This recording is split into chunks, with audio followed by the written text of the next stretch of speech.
Welcome to Britpop Banter. My name is Kevin. I'm Lesley. The annoying Lesley. Welcome to season 2. Oh, no, it's not very nice, episode... You buy your own dinner tonight. Episode 3? Episode 3. Good. You can email us at britpopbanter@gmail.com or hit us up on Facebook and Twitter.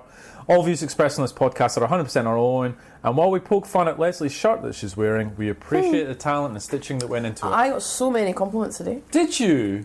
Yeah, you're just not a fan of green. I got tons. People were like, that's really vibrant, brings out your eyes, great colour shirt, that's really bold, big... Like, I got tons. Weird. And I've never really had that about a shirt before. Is it new? I've never seen you wear it. Yeah, but... It is. I had meetings today where I had to be bold, so I dressed for said occasion. Because it's good for your psyche. I had to have conversations today that were like... So you didn't do it for your eyes? I mean, that was a given. So it's a really vibrant green shirt. Yeah, vibrant. Vibrant. I'm vibrant. No, you are. You are. Yeah. Yeah. No. You are. Yeah. Anything you want to add about that? No? Okay, alright. This week's album, Supergrass. Road to Rouen. I am really excited to talk about this album. Okay. Listener choice. It's Andy's choice, which we'll get to a little bit later on. I am pumped to talk about this album. It's a very different album from Supergrass. It's different to what we've heard, and it's unique. It's a unique sounding album, so it's very good to talk about a Britpop band changing their sound and the reasons why. Yes, it is. Last week, let's talk about last week. We've literally argued it for the last sort of 5 minutes or so before coming on. JJ72 last week. What's your thoughts? Just glad it's over. Nothing. I don't care what anyone hands in, suggests, gives us, will ever be as bad as that. That's not fair. A lot of people like that album, and we've got one-liners on JJ72. Probably handpicked by Kev. No. Everything's there. Even ones that's blatantly you, like Team Les. I'm telling you now, and we got smashed with one-liners on JJ72. A lot of opinion on them, which is a good thing. So it's everything. All bells and whistles. Let's see what they say. I hate the album. Didn't grow. I just don't like it. Well, you're never going to listen to it again. Ever. No? No. Okay. Well, I actually listened to the episode back, and I feel that I was quite restrained. Oh, bollocks. Really? You were so rude and... I was so restrained. Versus, like, say, Kula Shaker or Reef. I felt like I was polite, to be fair. No, you weren't. I thought you were quite harsh. But harsher than normal?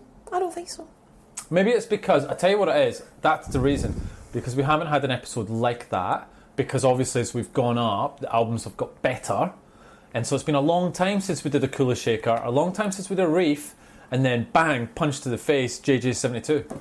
Straight in there. So I just want to throw this out here. Okay. So the 3 episodes that have been kind of, combative, have all been albums that you really like that I don't like. Yeah. How many episodes have we had with albums I like, because I've got good taste, that you feel that strongly? Now, ooh, what does that say about you?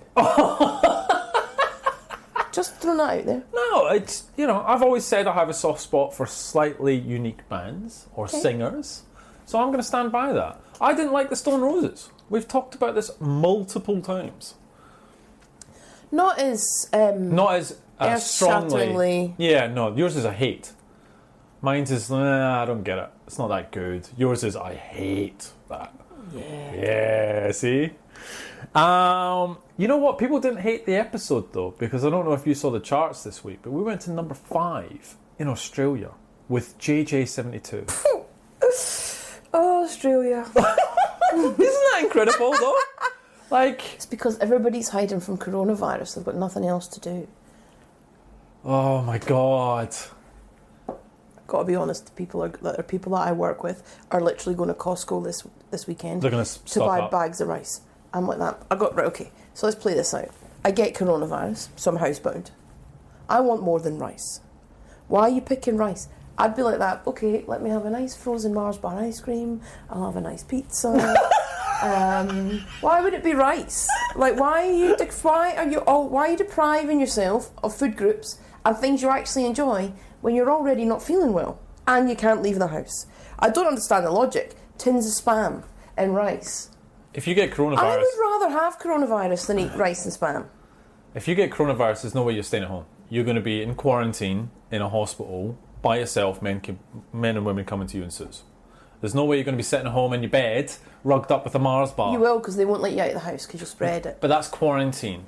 That's if you've come into contact. But if you get it in the house, they'll probably just say, just stay there and lie in your bed.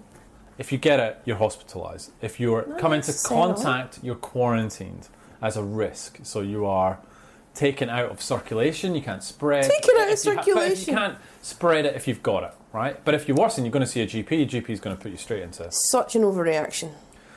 More people died of influenza, I know. and in last quarter than this. Like, and I'm not an expert on this, but it's nonsense. It's absolute nonsense. Look, it is spreading at a scary rate. What I'm interested to see, and this is probably going to air, so hopefully we'll know, is what Iran and Italy were the two biggest hotspots. And the Iran government, like, you've got the deputy health minister with coronavirus. And he spread it on to the female, I can't remember her name, but you've got half the Iranian government now down with coronavirus. He's 44. So I think all eyes on him to see if he recovers. So many things I could say to that. Yeah, let's probably stay away. I didn't expect us to go into a coronavirus conversation. So many jokes. Anyway, I'm not doing it. So in Australia, we've still got the 15 cases. Excluding the Australians on I think it's the Diamond cruise that are in quarantine themselves. From an Australia point of view, we've blocked flights in from China, and I think the government they started to act out a pandemic reaction, which is where there's stricter rules around flights and airports and all that sort of stuff. They'll be loving this. Who? Loving it. ScoMo. Because their policies have been literally around not letting people in this country, and now they get to do it for fun. Good point. Yeah. Sick. Japan just closed their schools until the end of March. A lot of different things happening as well. Like it's full on. I'm probably not going to worry. Good to know. I'm not going to go to Costco and buy rice. I'm just going to carry on day from day, see how I go. To be fair, you probably want to stock up in ice cream Mars bars though. Do you think? Pretty popular. Maybe just start stockpiling. Would that be what you'd want if you had coronavirus? You know, it's in your lungs, bit coffee, sore throat. Yeah, you might. Bit of ice cream. Certainly wouldn't be a bowl of rice. So we got JJ72 into coronavirus. That conversation because went. Guess what I'd rather have? Shut up, God! Jesus Christ!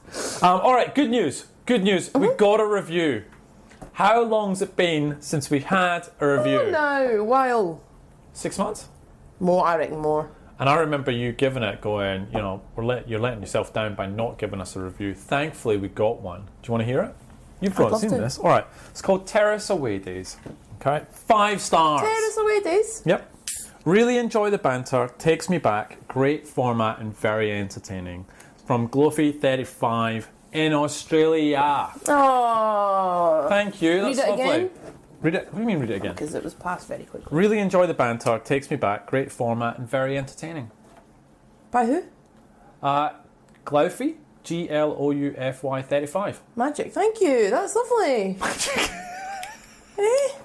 Happy with that? Very happy with that. Yeah, I am happy with it. Thank you. Actually, because we sort of wake up in the morning and it emails us if we get a review, and it's just a lovely start to the day. It's a really nice thing to get. What have you got before Well, it doesn't email me, because if Kev gets it first, it's filed away in some magical land that no one else knows than Kev, and then I just have to hear about it secondhand. Kev's filing.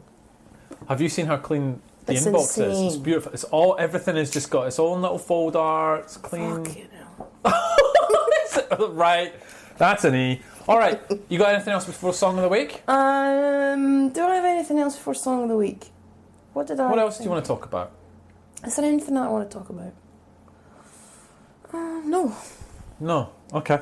I'm excited for Song of the Week. I want you to play it because I really like it. Go. I tell you what, we are loaded up with some great bands. Like, Oh, it is. and I tell you, like, this is the challenge that we have. So I apologise because we've got, I don't know, 10, 12 great bands who are new to the podcast. Great music. But unfortunately, because we now go fortnightly rather than weekly, we've got this backlog, which is a great problem to have. It might have to then be songs of the week. We could do that. Yeah, so we need to have a talk about it because we're flying. We've got a backlog, which is good. This is from a band. It's really exciting. I love that about this podcast. Love it. It is cool. New music, new bands. Like, I love it. I absolutely love it. And have we played a bad song yet? Nope. We really haven't. We really haven't. And let's be fair. If we did, I'd be the first to say. Yeah. Thank you. You've seen them. I share all the songs with you. I love them. In an organised, disciplined way, so you know what song we're playing. I updated my spreadsheet today.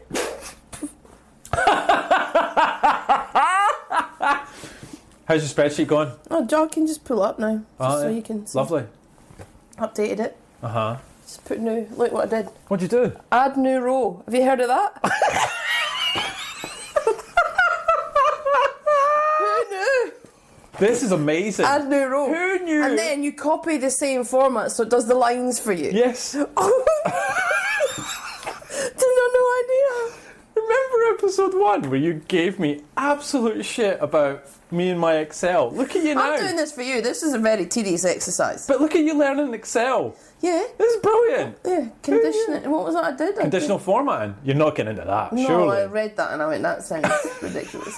No, insert, new row. Then you could copy and then it comes up with your same lines. Whoa. Amazing. This is what I'm working with. Right, song of the week. Sing it. Song of the week, song of the week, song of the week. Beautiful. Thanks. Lovely. Gazelle, Guilt Trip Gun. Leicestershire-based band Gazelle are 4 working-class lads uninspired by today's music charts writing real music. Great tagline. Brought together by a mutual love of British subculture. On Facebook, Gazelle Band UK. I will say, go to their Facebook or their YouTube, watch their videos. Their videos are top notch. Yeah, right. Really well produced. There's the brilliant videos. So here we go. Gazelle, Guilt Trip Gun.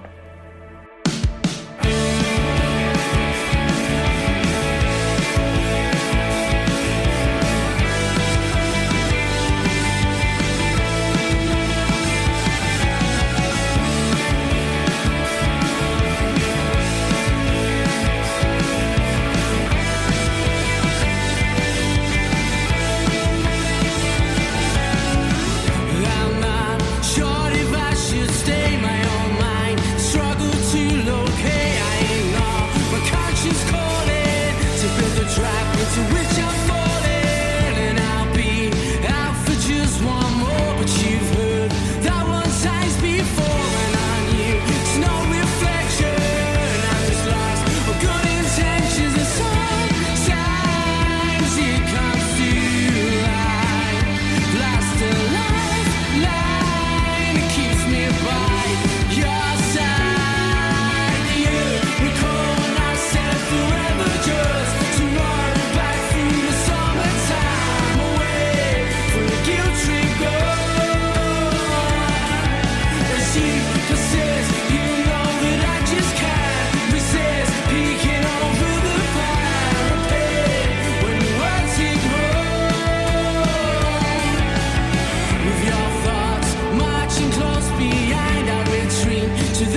lot of G's. It is. It's quite tricky to say, but what a song. Really, really good song. And again, go check out the videos. Good band. Thank you, Gazelle. Right, Les says. Yeah.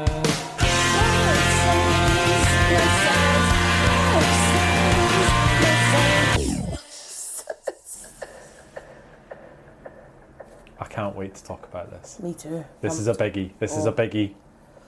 Go on. So, Les says. So this week we have Pet Shop Boys with their album Hotspot. Okay. And David Keenan, A Beginner's Guide to Bravery. I Okay. love that title. Okay. Just saying. Cool. So what we're going to do is we're going to kick off with Big Dave. Oh, we're going to start with Dave. We're going to start with Dave. Just decided.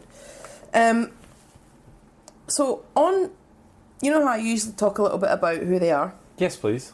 So on David Keenan's website, he writes a little bio, right? Okay. I'm going to read it because it doesn't really tell you tons about him, but I read it and I was just like, I haven't read anything like this before. Wow. And so I kind of want to share it. Remind me about the video. You made me watch the video for homework. I'm going to post it because I want to Yeah, that's talk. fine. Yeah, it's amazing. But just remind me. Yeah. Anyway, so it just says, you know, on the website where it says like store, blah, about, blah. Yeah, anyway, yeah. I clicked on about and I was like, let's have a little look at this fella.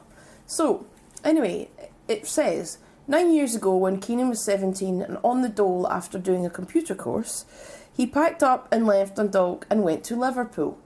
He disappeared. It was 2 weeks before he went to a phone booth. Just listen. He disappeared. It was 2 weeks before he went to a phone booth and called his mother and told her he was alive and he was in Liverpool and she wasn't to worry. He was on the trail of the disappeared.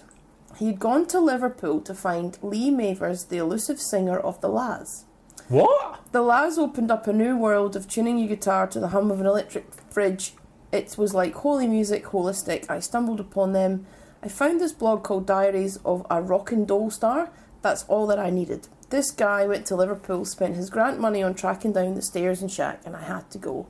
I had never been out of Dundalk before, but I'd read all the books. I'd read, and I needed to escape. Dundalk was grey, brick upon grey brick. My imagination needed to go and explore. So I got a one-way ticket on the ferry. I didn't find Lee Mavers, but I found some members of the band. I found Barry Sutton and Cammy from the Laz, and I did support John Power eventually. Oh. But it was an incredible experience. It broke down all the shyness barriers because I had to play to eat. I had to get £21 from busking every day to pay for the hostel in Edge Hill. If I didn't get that, I didn't have anywhere to sleep. I was busking, they kind of took me in, and I ended up at the Lomax for the open night, which was where all the bands in the 90s played. A place that never shut down from the nocturnal world. It was dreamlike living off this pulse. The first place I ever felt safe was there. Wow. So I was like, that's amazing. What a story. Okay, yeah, alright. So that's all you need to know about him. He's Irish and did that. So, Is this his debut album? Like, what's the he's had some, like, he's had EPs, he's had singles. This is the first one that I think's really got us. Well, depends on what you think, but has got him into what could potentially be the mainstream. I know it's a different sound, but when I read that, I was like, that's such an interesting story. Like, who just gets up and goes because they want to find somebody from the Laz. Yeah, okay. So, he's had like EPs and singles and quite a few, but this is like his first full album. Okay. So I want to jump into reviews. Okay, yeah. So, funnily enough, the first review I got was from the Irish Times. 4 out of 5. Shocker. So, A Beginner's Guide to Bravery is an unbreakable stretch of ambition. As if further testimony were needed, Dundalk singer-songwriter David Keenan's debut album was a pointer to his individualist sensibilities. A Beginner's Guide to Bravery developed over the space of a week last year with spontaneous recording sessions in Dublin Mountains, which he actually talks about on his website too. It's actually quite a good read. The intention, says Keenan, was to retain all the rawness and vulnerability, madness and unfiltered truths that make me who I am. A collaboration between chaos and calm and a world where the same laws do not apply. It gifted me healing and hope and a sense of renewal. There is all of the above intertwined and a naivety that is recognised an inevitable constituent part of the album. There is also an unbreakable stretch of ambition. Not many debuts clock in at close to a full hour. The music styles across the album veer from contemporary skewed folk familiar to Jeff Buckley and the Waterboys to full-blown artists that bring to mind the very best of a quite specific Celtic-leaning Van Morrison. I don't get that. I don't get that. Yeah.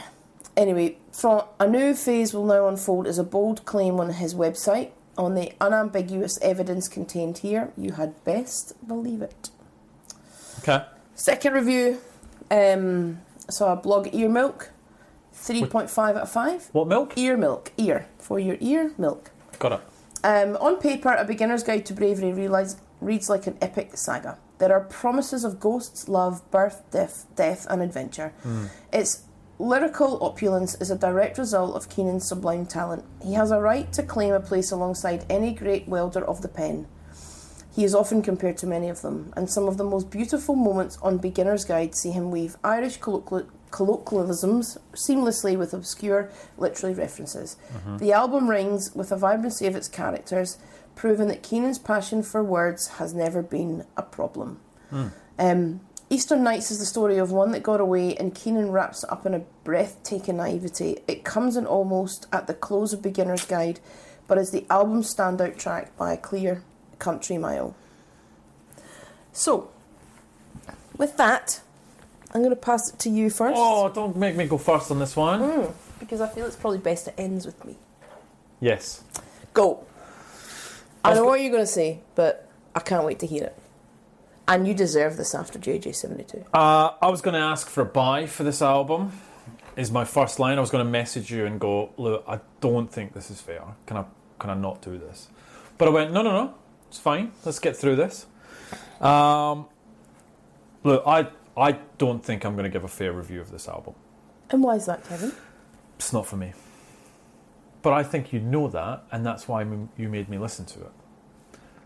Or is it because Les Says is about discovering new music, and this, therefore... Oh, no. Yes, you are right. You are right, because we're going to get to the next album. Again, very different experience that I wouldn't listen to anyway. So, yes, I understand.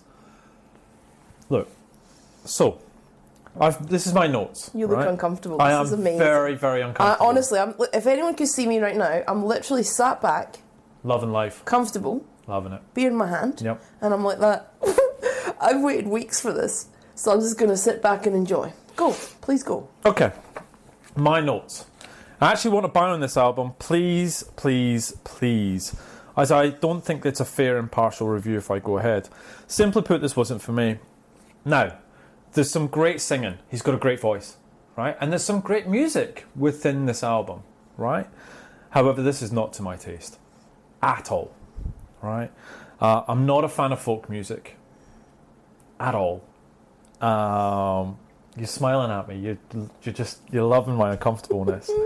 I'm not a fan of folk music, and I actually find his voice a little bit off-putting at some points in the album, right? Very unique, great singer. Almost Jeff Buckley-esque with that type of vocal, and even with Buckley, beautiful sometimes, off-putting at others. I don't know, I just have this, he's just such a unique voice. I've put, literally, I bet everyone loves this album except for me. But sorry, I just don't really like it. I was doing that thing of checking how many tracks were left on the album. That's when I know I'm not enjoying it, which is true. And this is a long album. Yeah, an hour. It's an hour, right? So I same as you, right? So if I listen to a track and I go, wow, what a track, bang, so I'll play it again. Or if I love the album, I'll immediately go straight back. My Spotify is set to immediate album repeat, and I'll let it play. This one, I was looking at tracks going, how much of this is left, right? Which is not a good sign. It's nice at time, and musically, there's nothing wrong with it. There is nothing musically wrong with this album. It's just not for me. David Keenan, it's not you, it's me. I will say there are 3 really good songs on this album. Talk me through what they are. Unholy Ghosts, right? It's good, it's a little bit folky, but I love the last minute with the piano and the violins. Gorgeous. Altar Wine, good song, and Evidence is Living. They're the 3 tracks for me that I went, beautiful, loved it. But then the rest, I just cannot do it. I'm sorry, 4 out of 10. Oh. But look, this is a challenge I had coming into it. There is nothing musically wrong with this album. It's like what I said about JJ. Yeah, there's, he can sing, the music's good, the lyrics are gorgeous at times, and there's some nice tracks on this album. It's not him, it's me. I just go, I'm sorry, mate, it's not for me. Now, what do you think? So, this album blew me away. I knew it fucking did. So, I'll just give you... So, let me just talk you through the process of Les Says. Okay, go. So, I do tons of research about new albums coming out, read loads of blogs, so I've kind of like set them up to get information fed to me. Huh? Is that... A little bit, but you don't know what ones they are. And I do tons of different things so that I can see what's coming, and I try and do a mix of new... I love this. I old. love that you've got this. And so then I try and do it. And then this album came up. It's like, oh, have a little listen. And so I did a quick flick. So what I normally do, how I judge it, is if I don't know, like Pet Shop Boys, I know who they are. We know Pet Shop Boys. So I don't necessarily care. I just go, let's talk about it. Let's just see if it's interesting. And sometimes it's best if we do it together. But when it's completely new, like if it's going to be awful and we both think it's awful, or it doesn't fit... if it doesn't fit the genre. Yeah. So if it was completely like dancey, or it's just a bit much, or it's too rocky. So I just do a quick squiz. Right. I don't think I've had a moment for a long time. So I did the squiz, so like James Dean on Holy Ghost, I got to Altar Wine track 3. You messaged me about that song. And I actually felt like I was literally stuck to the spot. It blew me away. Wow. Like I was... at that very desk, and I was like typing away, and I was like, that is insane. Wow. I put it back on again, and I went, listened to the lyrics, and I went, that's insane. Played it again, listened to another couple of tracks, and I thought, this is going to go one of two ways with Kev, right? He's either going to go, do you know what, this is actually beautiful, or I hate it, but I want to talk about it. I want to talk about it so people will go and listen to him. So I actually want to do this as more advertising for him. Okay. Because I do think this is a songwriter who deserves to be heard, whether you like it or not. Yeah. Now, you'll make your own mind up, and that's okay. But first, then I will talk about it, watch the video to Altar Wine, blown away, and then I listen to all of the songs. It would be easy to make a comparison to Damien Rice. Okay. And I used to love Damien Rice. Yeah. And you could easily do that, but I don't want to, because I want him to... because he's Irish and he sings folky songs, I don't want to put him in the same bucket. True. This is a beautiful album that is written, like, so well, and you can tell this is someone who's lived these experiences. You can tell there's happiness, you can tell there's angst. Yep. You can tell that they are vulnerable, you can tell that he wants to share his stories. Yep. Musically, I actually do kind of like this kind of music and folk music at times. Okay. Always, but at times. And it can move me. I listened to this full album. It was the Sunday, I think, when there was loads of rain. And I was in the house. And I opened a bottle of red wine. And I put it on. Perfect. And then I listened to it again. And then I had another bottle of red wine. And then I watched the videos. And I was doing some research about him. And I just got really... like enveloped in the whole thing. And I was like, this is what I love this section for this. This is not going to be an album that suits everyone, and I understand that, and I didn't really expect you to like it, and I'm not going to bag you out for it, because it's going to be one of those albums. It's just hit a spot with me, and it's music that I love that I haven't heard for a long time for somebody to write an album like this. And it was unexpected. That's lovely. I was doing research, I'm just flicking through some tracks, what I'm going to put in, I've got to figure out what weeks they get released, and then all of a sudden I hear Altar Wine, blown away. So for me, Unholy Ghost is beautiful, Altar Wine is one of the most stunning songs that I've heard in such a long time. Good Old Days, The Healing, Easter Night, Subliminal Dublinia is amazing. Mm-hmm. I give this 8 out of 10. And I really do encourage everyone who listens to this, just go and listen to it. and just give it a shot and just see what you think. Do you want to play a song? I'd love to play Altar Wine. So Altar Wine? Oh, I'd love Let's do it. If you love a song that much, let's play it. I'd love that. Altar Wine.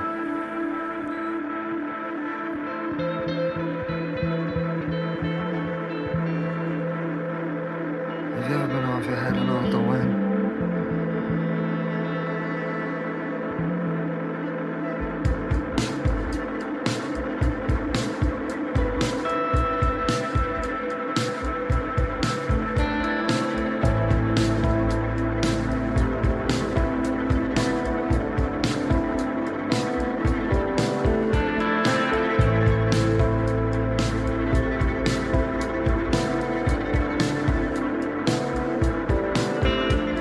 I'm just like my mother, she sighed, only she hides it better. I see colours and words, I'll draw pictures for you. Come hear me speak about my longings, all my goodness, all my cruelty. When was the last time I cried? Truth be told, I can't remember. There was once a man who loved me. He was older, he left this scar and a book about an angel. I made a way back home to God. I still think about him sometimes, running my finger up its spine. Me fall into a well, he left me old before my time. So I'm writing this song on a sick bag just for you, in the hope that in the process I might conjure up a few scenarios filled with old ghosts. Wanna run dressed in your clothes? Come over here, you fucked up news. Read me so soon, out of your head on all so white.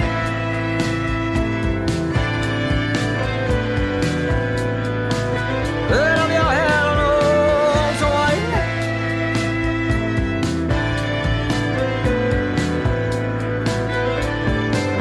She paused for air, she bit her lip, picked a candle and struck the match. The smoke, the flame, the glow of the Persian curtain started to dance. Fix your eyes upon this mirror, let me grab my spirit level.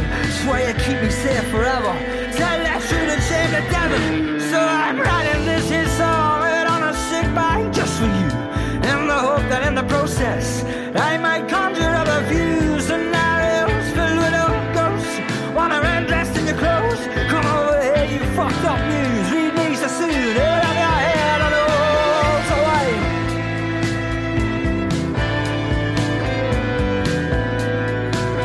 Out of your head on all so white.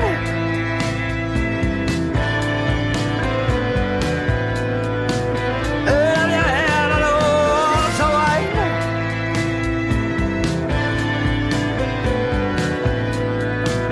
Out of your head on all so white.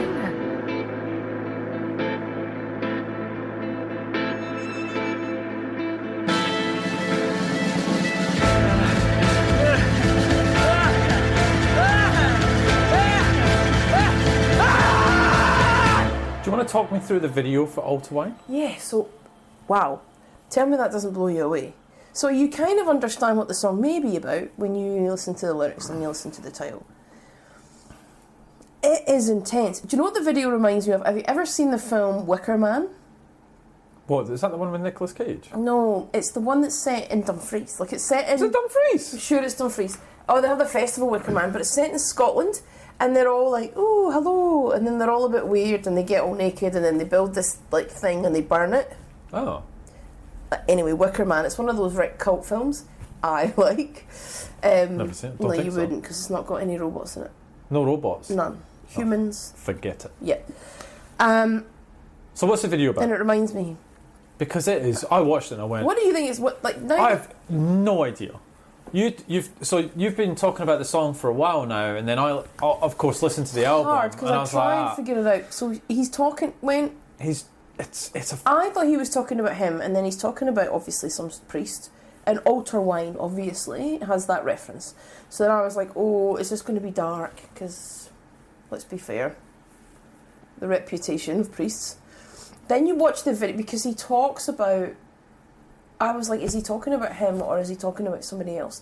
The story would make you think he's talking about somebody else because there's a female in the video with the priest. correct. And then you're like, oh, well, what is this, like unrequited love because he's a priest? Is it more than that? Is it more sinister than that?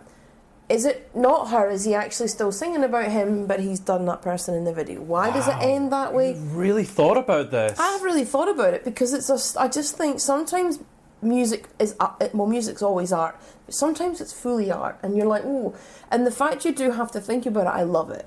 So that's why when I think about the Blossoms, remember I hated it because it was just like, I love her and she's a girlfriend, she's annoying. Yeah, I know that doesn't challenge me. This challenges me. This album challenges me. I want to know what the songs mean. I want to understand what he's talking about. Where is it coming from? Do I relate to that? Do I feel that?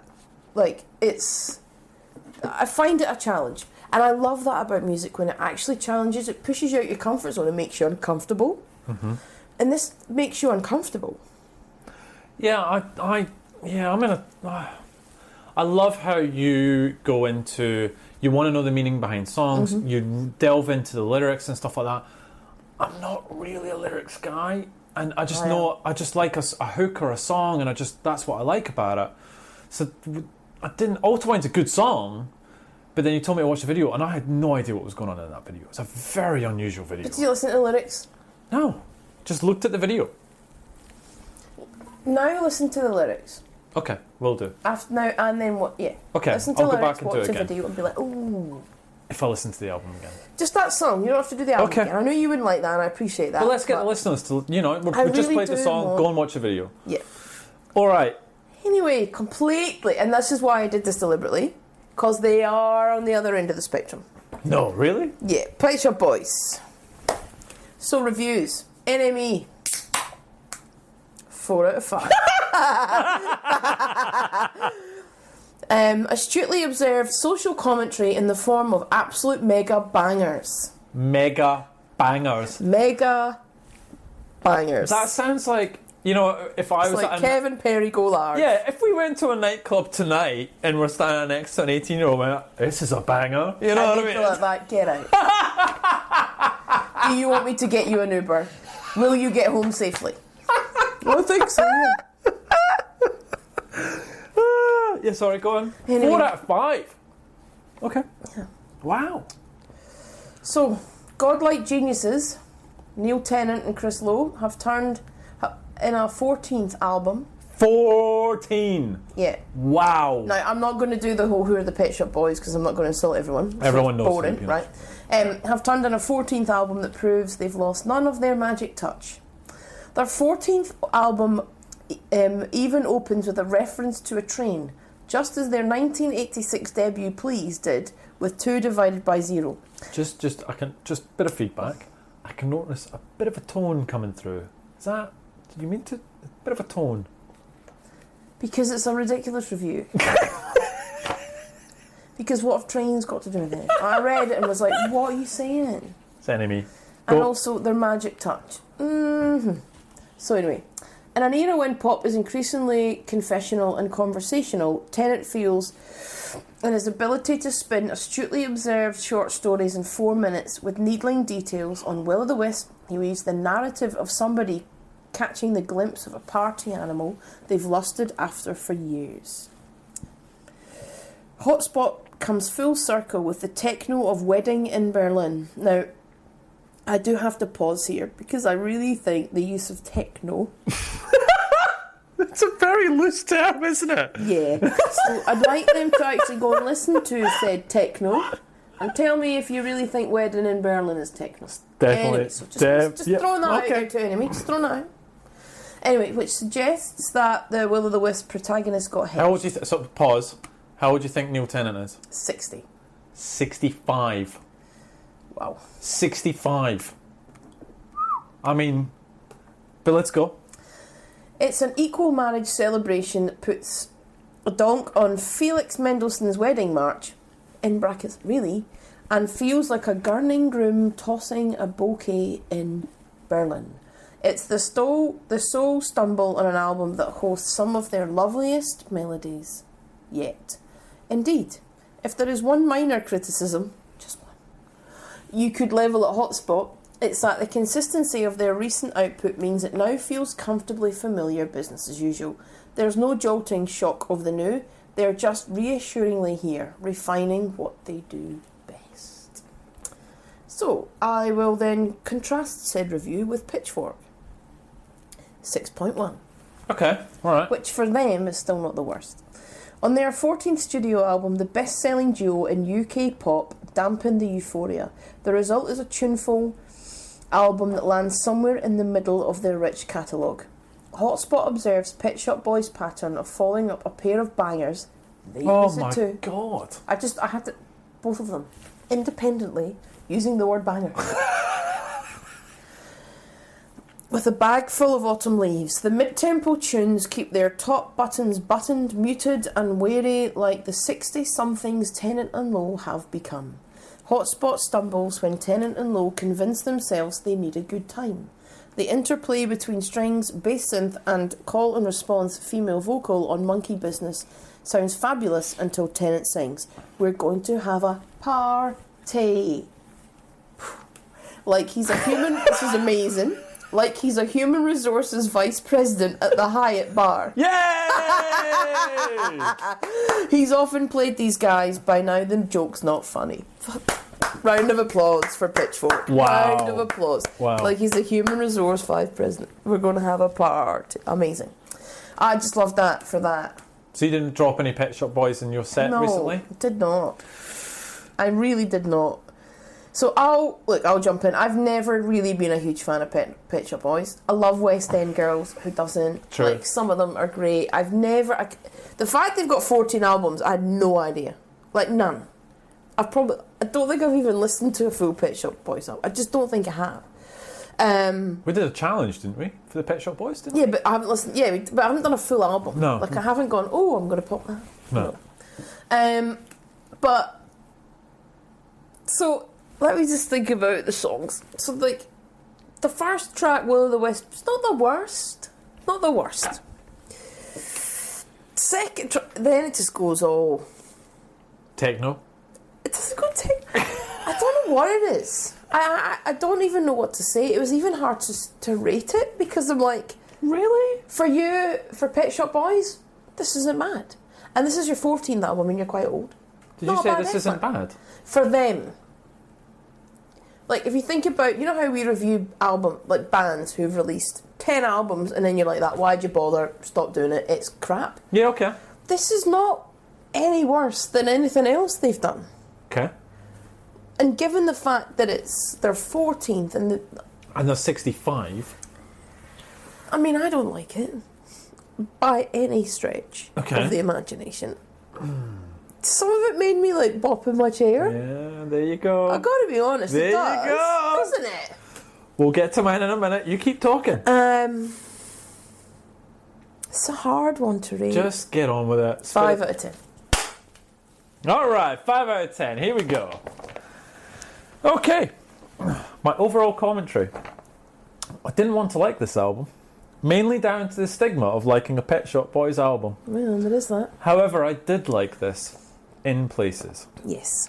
The first 5 songs are actually pretty good. Now, you put it on, there's the Pet Shop Boys effect, right? Where you put it on, you're like, oh, what's this? What's this? I know. And then you get distracted. You type it on your computer or you're doing something, and then you just start, little foot tap. Yes. Little foot tap. That's not bad. That's catchy. Before you know it, you're on track 3, and you're like, oh, that's not bad. Now, so I'm like, oh Jesus, No, I'm not a Pet Shop Boys fan. No, this is just a one-off. No. Right. So anyway, I found myself foot tapping, especially Dreamland and Monkey Business. However, there's some. Dreamland's amazing. There's some really. I'm not gonna lie, Dreamland is amazing. However, I'm not a massive fan of one track that I never want to hear again. But if we got past that, this is an okay album. What's the track? Wedding. It's the Ian Brown's Babylon of album endings. I tell you what, though, I Wedding. hated You Are the One as well. Number 2. So I've got. No, I actually liked all tracks. Dreamland is good. I like Will o' the Wisp. Monkey Business is so cheesy, but I love it. So cheesy, right? Wedding. The when the beat hits, so it's not bloody techno, but when the sort of house beat hits of Wedding, It's a great beat. It's a great house funky beat. And then the singing hits and you're like, and then the wedding bells chime. I'm like, no. But that's it. This is not a bad album. There are moments I really enjoyed. It's got one bad song on it. But overall, I'd probably listen to it again. 5 out of 10. Same. No joke, 5 out of 10. Look, it's not enough for us to play Pet Shop Boys. No. But you know what? Not bad. 65 pumping out decent tunes like that. Fair play. 65. Fair play. Could be in a Fair home. play. Yes. Right. Dead. Britpop one-liners. Oh, pumped. Let's go. Britpop one-liners. It's a bit of jungle. That'll be funny. JJ72. I give you a full page of one-liners. Let's do this. Had to change the font to make them all fit. You ready? Carl. JJ72. Britpop one-liners. Keeping with the football analogy, I'd liken them to 2008. And Waterlooville FA Cup squad that knocked out a Premier League Swansea team. They had their 5-minute success, but never heard from since. You massacred that. Did I? Keep going. Andrew Phelps. I bought the first album based on the hype. I listened to the first 3 songs, decided it wasn't for me, snapped the CD and threw it in the bin. But I appreciate their effort and hard work. Andrew, good work. Who snaps a CD? I would, that's hellish. You don't snap a CD. Whack it on eBay, sell it, give it into a charity shop, whatever. You don't snap it. Yeah, scratch it. Don't scratch Get it. your compass. Did you do that at school? You ever scratch a CD up? Yeah, and put my name on it. Oh my god. Les was here, this album sucks. So cool. Yeah. David Lindsay. I remember thinking this kind of music was okay, but missed the arrogance that had suddenly vanished. That's a good point. It is. Ian. Grating or great? Is it? Where's the drink analogies? Yeah, I know. What's going on, Oh, mate? let's think of a drink analogy. Season 2. What's I going would on? rather drink my own piss. Oh, fuck. Johnny Easton, not on UK Spotify. Lucky you, Johnny. Lucky you. This is the only reason that you'd want to get a VPN.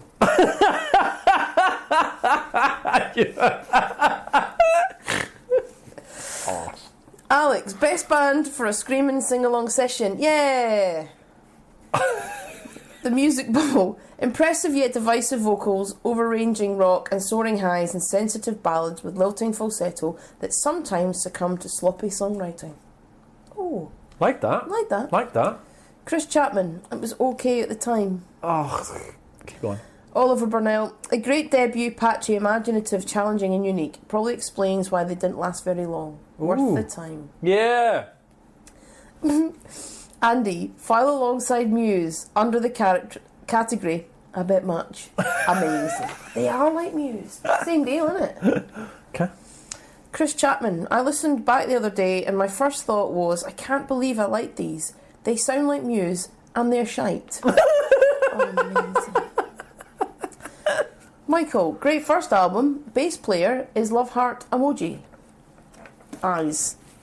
Yeah. Don't know how to There's say quite a that. few comments about the bass player, Hilary Woods. I stayed away from that in my professional. She's coming up in our homework. Is she? Well, slip that one in there. Well, yeah. It's not quite yet on the spreadsheet. I need to insert new row.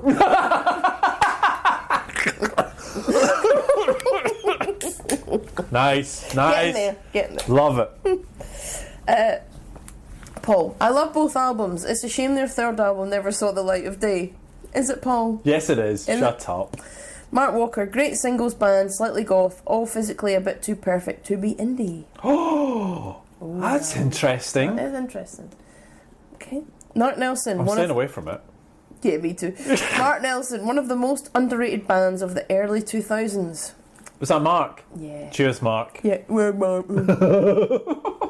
Get your ears tested, Mark. Shut up. Simon Lees, if you don't get goosebumps when the outro to Oxygen explodes, then you're dead inside. Who was that? Simon Lees. Thank you, Simon. Oh, I must be dead inside. Cheers, Simon. Brianna. I'm with Les on this one. Yeah, far out. Brianna. Thank you very much for the support, Brianna. I hope you're on a lovely day. You look after yourself. Have a good...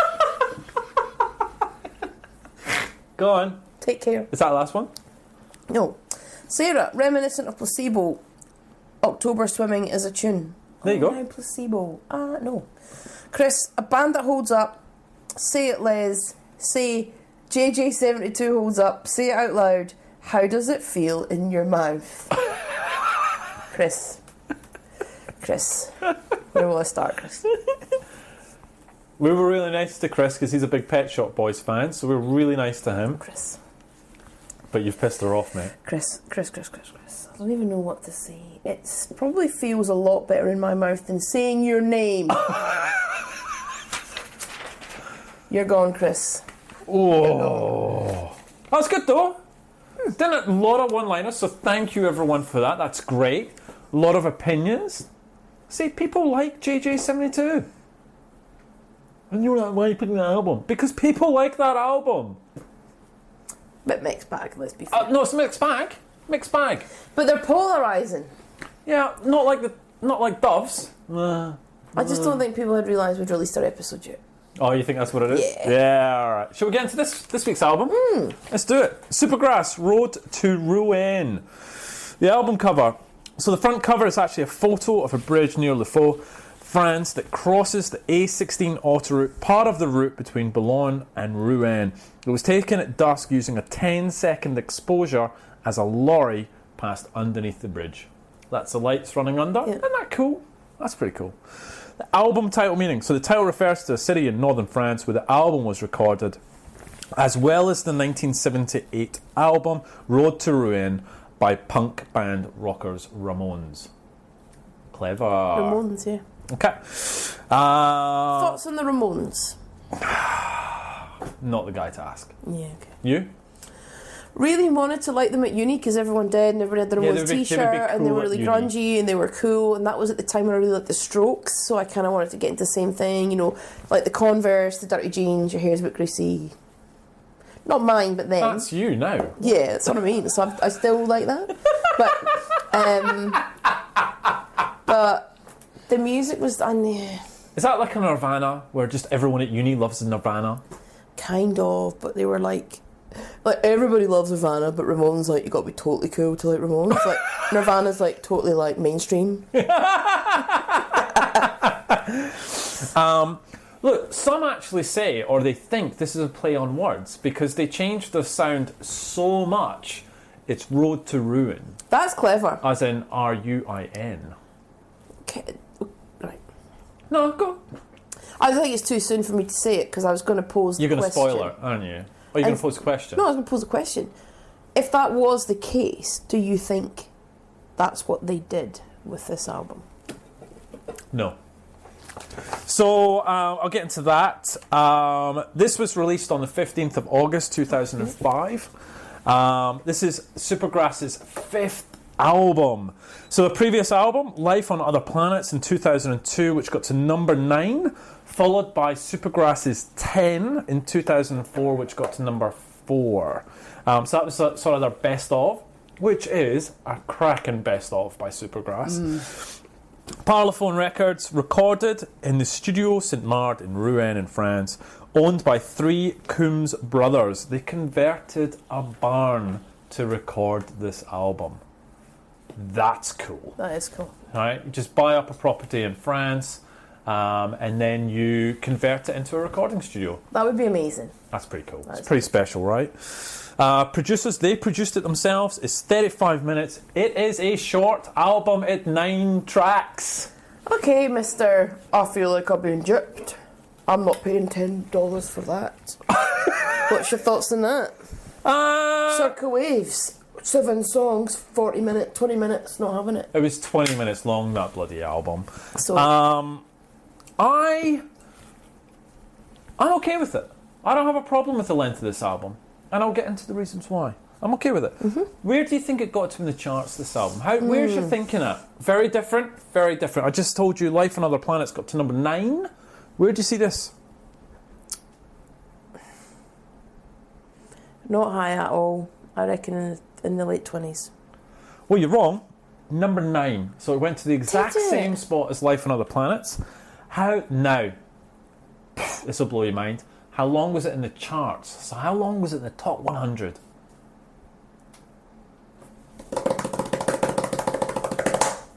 $38 weeks. 4. I knew it was going to be one way or the other. 4 weeks. Yeah, it doesn't That's surprise. surprising. It got to number 9. It's too short. 4 weeks and it's gone. Because it's too short. It's not. I know you. No, it's not. But anyway, let's get. Do you want to know the charts? I need to jump in because I forgot to tell you your homework for next week. You did. Who have I got? Twin Atlantic I don't know who they are. with the album Power. I feel like you need to tell me something about the band, but you can't, so I have to go and listen. Right, okay. Okay, I will. They're Ouija's. The Orioles, who we had mixed review. We've done them before. New album, Disco Volador. Remember, that was I'm pretty sure the Orioles was the one that I said, I'm too old for this. Yeah. And this, what's the name of the title? Disco Volador. I'm going to spot, it's too old. I'm too old for that. Okay. That just sounds... Let's just see what you think about Twin Atlantic. Scottish. Looking forward to that. What's Volador mean? Who knows? Right. Okay. Cool. Where was I? Charts. You ready? Oh, I love the charts. Oh, interesting. Here's me thinking I'm not going to sing a lot in the charts this season because people probably find it annoying. No. They don't. No. They miss you when you don't sing. Yeah. Who was it? Chris. Oh, sorry. It's just how it feels in my mouth. You're such a baby. What was you upset about? You didn't sing... I didn't sing Groove Jet. So, just for you. If the same love, what does it feel? Why does it feel so good? Doop-a-doop-a-doop. Right, there you go. You don't deserve it, but... 2005, Les. Pumping. Who- So I'd have been 24. Oh, no. Who do you think's going to be in the I'd have charts? been in Australia. This is when I was here and we were having tons of fun when I was backpacking. Yep. Picking fruit and that. Living at large. Cleaning, weren't you, as well? Like, Yeah. with all the stories You about wouldn't come and visit me because the amount of cockroaches in my house. Yep. Yeah, cool. Do you remember, like, that's, I mean, seriously, I know we had fights at the time about this because I didn't want to come and see you because literally it was minging. Do you remember what your oven used to look like? Remember your oven? And remember, it was a very old school oven that had an actual dial where you had to turn the timer. Do you remember it was filled with cockroaches? Yeah, they were dead though.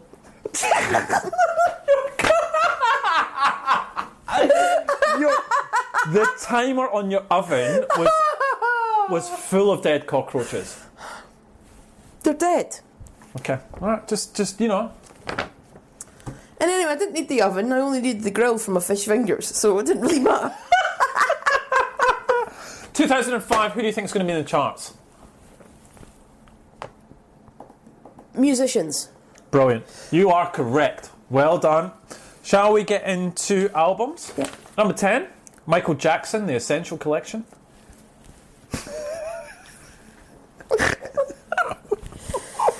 Go, keep moving. Number 9, Don't Believe the Truth by Oasis. Oh, lie. Was that then? Alright. I don't think there was any need for me to be so Scottish there. Anyway, carry on. Right. Number 8, The Magic Numbers by Magic Numbers. They Don't know who they are. Was it them that did that song? That's a song. Number 7, Demon Days by the Gorillaz. Oh yeah. That's a good album. 6, War of the Worlds by Jeff Wynne. I guess that's the soundtrack. Daniel Powter by Daniel Powter. Who's that? Who's Daniel Powter? 4, Forever Faithless, the greatest hits. Oh, Can we just take a minute? Can we just take a minute? One of the best live acts I've ever seen. Sister Agreed. Bliss is one of my heroes. Yeah. I actually completely agree with you, 100%. Love I listen to her Faces. podcast. It's amazing. She's got a podcast. Yeah. You're listening to our competition. Yeah. What's she do? Like, she just picks tracks and plays them. It's kind of like, but they're really, like, because she's got really kind So of she like talks housey, about a funky- track and then Yeah. she plays it. I love it. Oh, I need to Worth a listen to that. Okay, cool. Number 3, employment by the Kaiser Chiefs. I hate the guys. Number 2, X and Y by Coldplay. It's a, Oh, you almost said it. it's a good album. It's a good album. Do you remember we went to see Coldplay Yes. in the land of the Ouija? Yes. Good day. Great day. Great day. I've seen Coldplay a couple of times. Was it actually. Glasgow Green? It was. I remember. Day out in the sun. It was beautiful. Yeah, it was. Yeah, it was. I had pints of tennis in the sun. It was lovely. Had my arms out. In Glasgow. Yeah.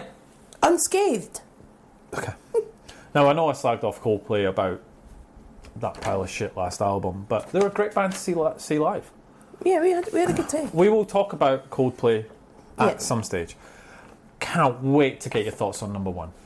Back to Bedlam by James Blunt. Okay. So you take a minute. He's the best on Twitter. Go follow James Blunt on Twitter. He's amazing. He is so funny. I have so many things to say about James Blunt. None of which I can say.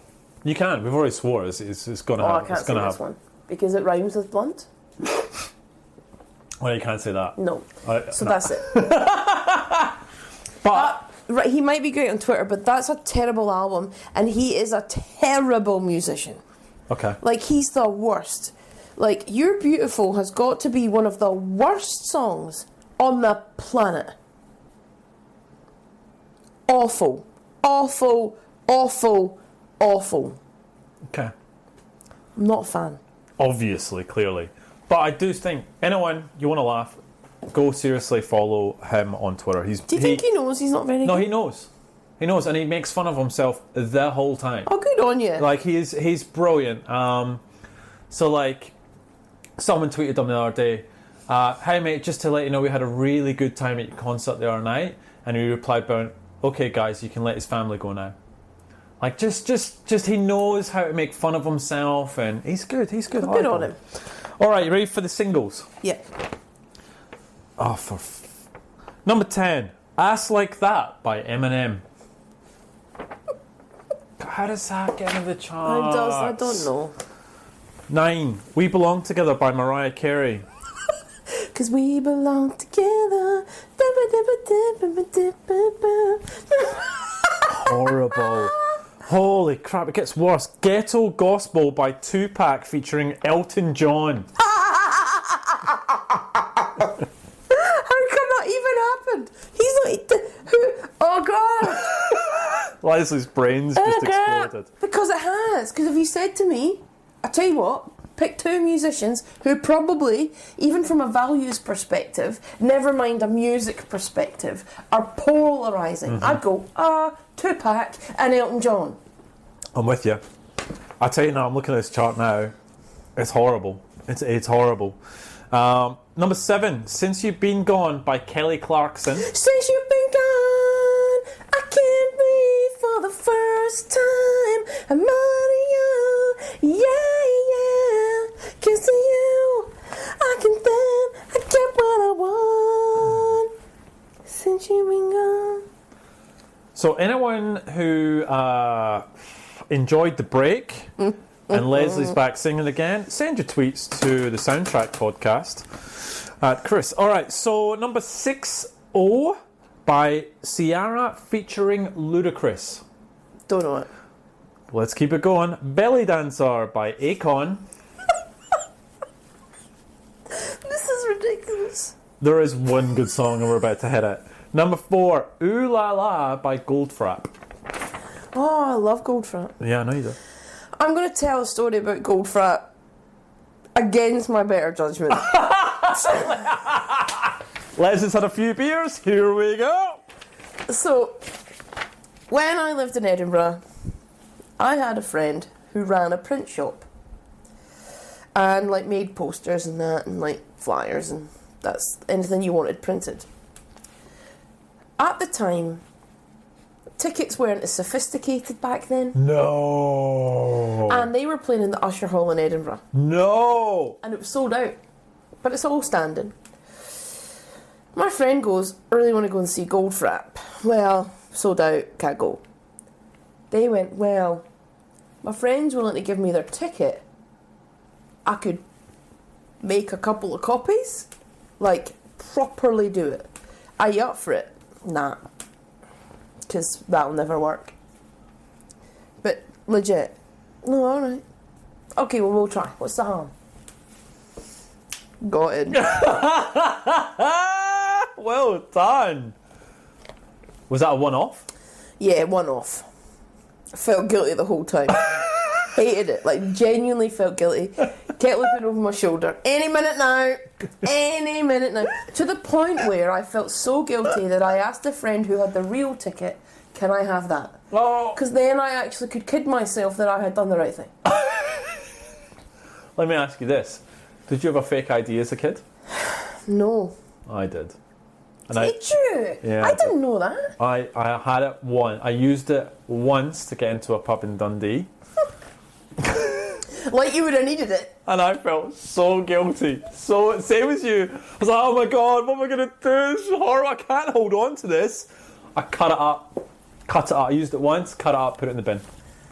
Yeah. But that was like printed out on a computer. A mate had a laminator machine. Did it. I mean, this was and the it was most like sophisticated the than that. worst. Like you had to look at the ID, and he like had this manky computer desk, and so the fold over there was actual like dust and crap on my photo, so it looked just terrible. I think it had me down as studying psychology or something ridiculous like that. I'm like, anyway, once. Anyway, that's my Where the hell were we? Oh, Goldfrapp. Number 3. great gig though. Good.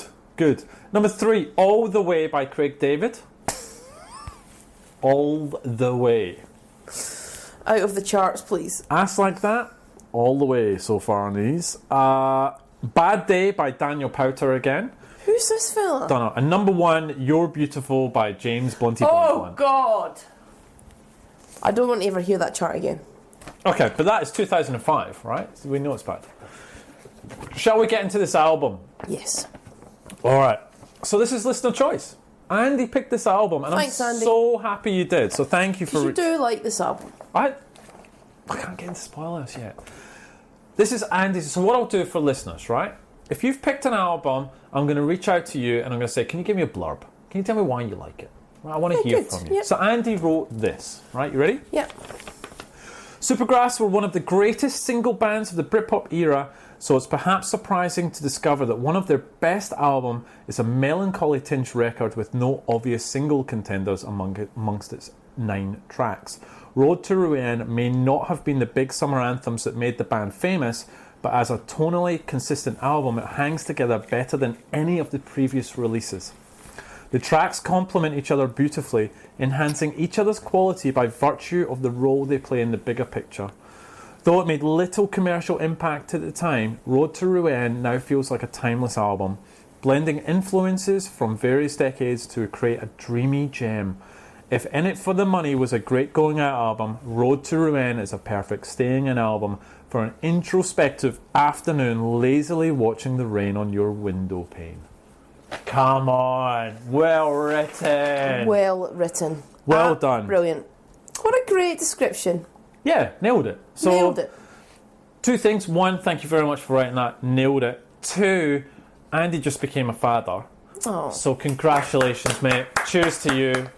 Cheers. Cheers. In fact, listen, cheers. There you go. There you go. There you go. Wow, you are piling through these beers. Don't know who's going to drink that now. That's foolish. I am actually really glad that Andy chose this. I actually think this is I talked about it at the start. It's a fascinating album to talk about because it is very different to what you expect from a Supergrass. We're not going to delve into Life on Other Planets. We may cover that something else. The band themselves, they're a confirmed 4-piece. Gaz, Danny, Rob and Mick by this stage. Road to Rouen, as I talked about, is off the back of Supergrass's Best Of. The Best Of had 2 new songs. It had Bullet and Kiss of Life, both good songs, but none of them gave any insight into what was going to come with this album. Pitchfork gave a rating of 8.5 to the Best Of. All right. What's striking about Supergrass's 10 and its revelation that, despite the occasional stabs of park-life rhythm guitar and music hall tinges, Supergrass never really belonged to the scene from which they sprang. Liam and Noel wanted to be the Beatles. Damon wanted to be admired. Jarvis wanted to be clever. Tom wanted everyone else to be miserable. Meanwhile, the Cornelius-faced Gaz Coombs, the man with the mutton chops, he just wanted to feel all right. So while Noel attempted rewrites of Abbey Road and Menswear became the punchline to this joke, Supergrass built up a catalogue of raucous, jubilant, unrepentant unpretentiousness influenced by the Kinks and the Buzzcocks. Yes, but increasingly tapping into the swagger, immediacy of early rock and Delta blues as channeled through the Rolling Stones and T-Rex. What's your thoughts on the sound of Supergrass compared to other bands? Just on this album or in general? Let's talk about in general. Okay. Look, the albums, like obviously the ones like In It For The Money that we covered and like earlier, yeah, they fitted in the Britpop era. He's got a distinctive voice. He does. This is such a step away. Mm-hmm. And it's refreshing. Yeah, okay. It's hard to compare them because they're in the Britpop era, but they don't sound the same. They don't sound like a Blur. I don't think they sound like Blur. They're certainly don't sound like Oasis. They're not like the Blue Tones. They not actually like anything they're else, not. right? And this is the thing, right? But their first couple albums do have that similar vibe. So it's cheery, jingly guitars, like lyrics, happy, quite pumped. This is very understated. Okay. Very different. What I will say though, that shows me that they're talented musicians. To be able to change your style through various albums, there are a lot of bands that couldn't write an album like this in the first place. Mm-hmm. Never mind change your style to write this album. Correct. Never mind people to say, well, I didn't like the fact that you did that. Mm-hmm. And you're like, dude, you couldn't even write that if you tried. Mm-hmm. So to come off the back of like a song like All Right, Richard III, and then you've got St. Petersburg, then you kind of go, absolutely fair play for being such a talent. Okay. Is how I see it. Good. So this is an interesting album because it's a really challenging time for the band, right? Oh. Yeah. So Danny... Kevin, tell me more. Danny Goffey. So allegedly. Big allegedly.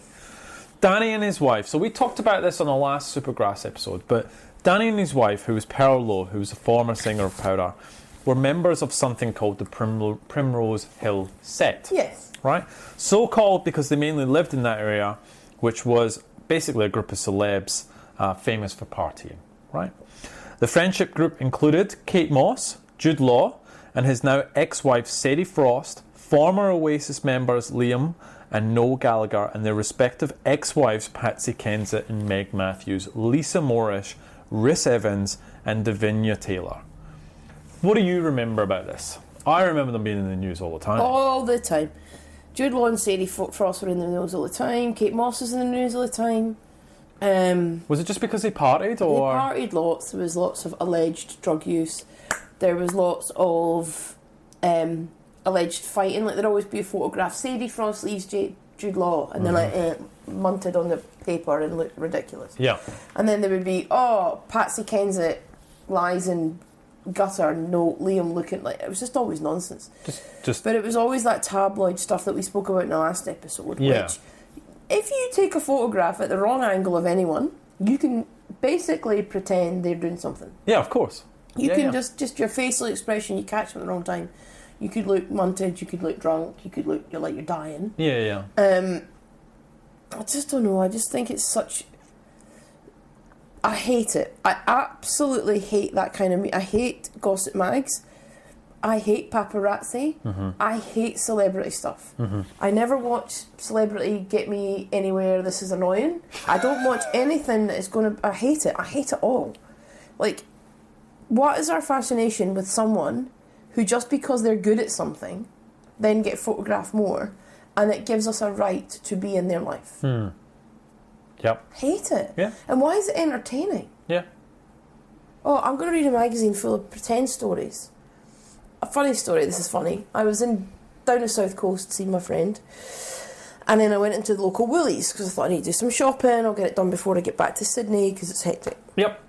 You know how they all have those celeb magazines? So I'm putting my stuff on the conveyor belt. Oh.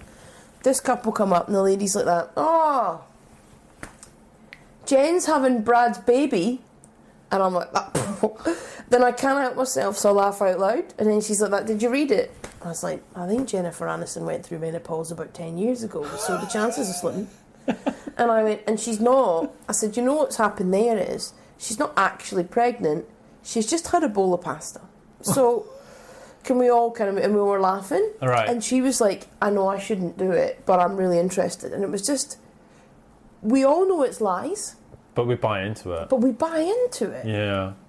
She's not pregnant with Brad Pitt's baby. The photograph is probably her 10 years ago somewhere else. Him 10 years ago. In the same place. But they've just created a story. I hate it. Like, I hate it. It really, really find it... It's just... Are we that dumb? How's that what we've become?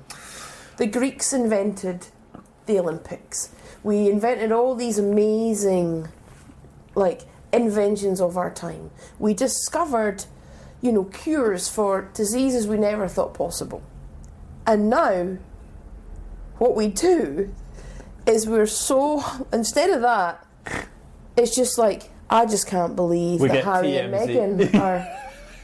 They're not even allowed to be called Prince. I mean, I can't. I mean, I just can't. I mean, I think Brad and Jen are having an affair. You don't know them. They're not your friends. Stop talking about them like you know them. I do it to my mates. They'll say to me, did you hear that Brad and I was like, did they text you? Is that how you know that? Did they send you a WhatsApp? I'm not bothered. I hate it. Wow. Anyway. What do you think about the fact that because they've become rich and famous under the public eye, then we have a right to know what's going on in their lives? What we do have a right to is we have a right to hear about, have they released a song? What's their new album? They should be interviewed for their fans. That should be part of your contract. Like, you're going to have to do a couple of meet and greets. That's your job. Like, I have to interview people in my job.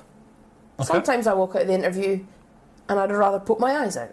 Right? That's true, though. But it's my job. So, yes, I think that there should be media releases. I do think they should do, like, official photo shoots for fans.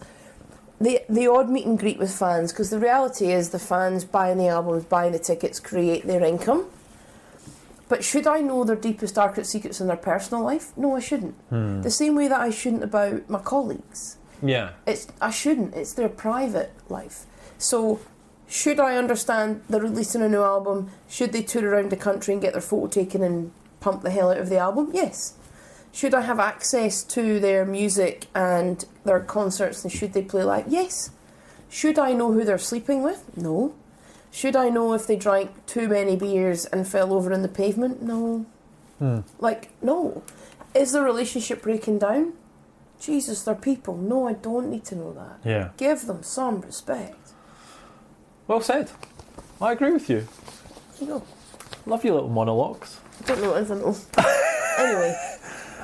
So, same as you, there's a lot of stories around this time, alleged stories of the drugs, the parties. There was even wife-swapping reports at one stage. And who cares? Exactly. Look, Andrew Johnson, writing in The Independent in 2010, said the group had a reputation for having a whale of a time with drink, drugs and bed hopping. That's The Independent, which is quite a refined newspaper in the UK. When Danny was asked about his addiction in the 2000s, he revealed, there were about 2 years when we were both on heroin. We held it together with the help of a really good nanny, but eventually Pearl went to hospital to clean up while I took pills to recover from addiction and looked after the kids at home. look, there is a part of me that doesn't see Supergrass and Heroin. You don't see them as that, so that's shocking, I think. But anyway, so that was number one. The first thing was the tabloids were going mental over the guys from Supergrass. Number two, Gaz and Rob Coombs' mother passed away about this time as well. So the mum, unfortunately, sadly passed away from cancer. And Gaz said this: "We came back because my mother was ill with cancer and I wanted to be closer to my dad," he said. His father wanted to sell the house after his wife died, but Coombs couldn't bear the idea of anyone else living in it, so he bought it himself. "I really loved my family home. It was a party house growing up. There were always people in it. It's wonderful to be back. We've completely transformed it. It looks nothing like it used to. That would have been weird." Isn't that incredible? Like just buying your childhood home. So they decided to get away, right? Which is why the album went overseas. Mix it this: everyone had a heavy personal year before that with various things going on in their lives which they weren't too happy. We just released the hits and didn't feel like doing that again. Nothing too breastbeating or torture, just more quiet and low key. I don't think anyone was in the mood to release another set of alright style, jovial pop songs. It would have been a lie to try up and do up the music at that point. So now you kind of understand the band really has some serious stuff going on, and that's why they got away from the UK, and this album sounds so completely different. So they went to France. It took 2 years to make this album. 2 years. And I guess part of that is conveyed in the studio and getting the different textures and all that sort of stuff. St. Petersburg was the first single. It was released on 8th of August 2005. It got to number 22. Right? The album followed a week later and reached number 9 in the charts. The response was varied. So the BBC: Supergrass have outlasted most of their contemporaries and still have it in them to make a truly amazing masterpiece. Unfortunately, Road to Rouen is not quite it. That's the BBC. Drowned in Sound: sadly, Road to Rouen is the sound of a band that is just trying a tad too hard to be old before their time, and as a result, this makes their least accessible album to date. As disappointments go, this is on par with Forest relegation last May and James Blunt's eternal residence at the pole position of the charts. The Guardian, 5 out of 5. Supergrass have gone up, down and sideways during the decade since the speed freak pop of I Should Coco. Now they have assimilated all of their experiences into this massively impressive 5th album. While the music is eclectic and teeming with exotic textures, it always feels coherent and easy to love, and might even earn the band a nomination as Britain's best pop group. So the follow-up singles Low C only got to 52. Do you think of Supergrass ever going that low in the charts? No. The song Finn, which was the next release, didn't even chart. Okay, and I'll talk about that on the album. I can't wait to talk about that. The band toured the songs in both acoustic and electric formats, with percussionist Satin Singh joining the live band throughout. From August 2005 to September 2006, they performed in Japan, South America, United States and Europe, finishing with a memorable gig at the Beijing Pop Festival. So another long gap actually. We get Diamond Hoo Ha in 2008. Number 19, the lowest ever charting album was Diamond Hoo Ha. When we did the Supergrass episode, I reviewed this and I sort of gave it a 7.5 out of 10. It's surprisingly quite good, but they've gone back to their roots, that sort of poppy. They've moved away from this and gone back to sort of chart hitters. Enemy gave it a 3.5 out of 5. It's a brash, shiny, confident record, careering along on a second wind, or as one jaunty number puts it, the return of inspiration. The Grass have bounced back, and it's definitely worth making a hoo-ha over. Now, in 2008, Parlophone was bought over by Terra Firma, and Supergrass opted to end their contract. Yes. They toured for 2 years and started to work on their next album, which was released The Drones, on their own label, but they never released it. They officially broke up in April 2010.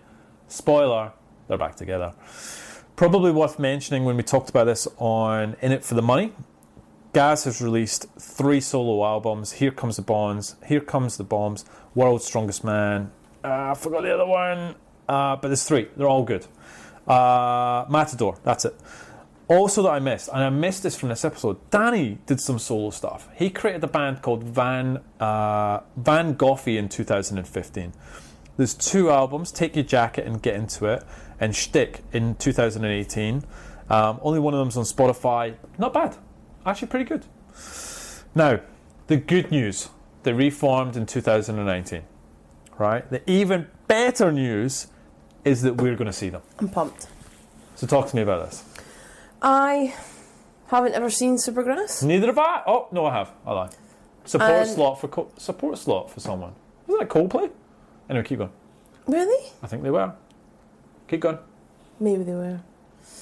I don't know. I'm just really excited to see them. I'm excited to see what they play because they've released this album, The Strange Ones. Mm-hmm. So basically, it's tracks from '94 to 2008. Okay. And I had a little look at it, and it only came out in the last couple of weeks. And so then, and I think it's kind of going to be, is it not close to the 25th anniversary of... Oh, wow. I think it might be actually cool. But anyway, they're I wonder, because they've released the Strange Ones, will this be kind of their set list? Okay. If this was their set list, I'd be okay. What, you're talking about the album that they just released? If this was their set list... You'd be alright with that? Yeah. Go on. What's interesting, though, if we think, and we'll get into the tracks of this album, the 3 tracks they've picked from this album Yes. is Tales of Endurance, Yep. St. Petersburg, Yep. and Finn. Yes. You are correct. Other tracks on this album are Moving, Pumping on Your Stereo, Great In It songs. for the Money, Great Late songs. in the Day, Great songs. Richard III, Sun Hits the Sky, Outside, Bad Blood.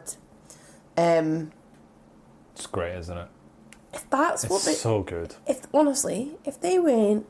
So today our set's going to be Late in the Day, Richard III, In It for the Money, Pumping on Your Stereo, Beautiful People, Moving, St. Petersburg. I'm not even going to look at the set list. I don't want you to talk to me about this. I want to be surprised when we go there. But what I mean is, I wonder if that, because I always like, why are they coming live? That, like, you know, it's usually a release of an album. It's just people want them back. They're happy for them to be but back. that's never why they do it. There's always a publicity thing. This is our new album. Yeah. It's 25 years since this album. Yeah. Okay. They've just released this. So is this? I don't know. Is this how they're going to play? No idea. If it is, Happy days.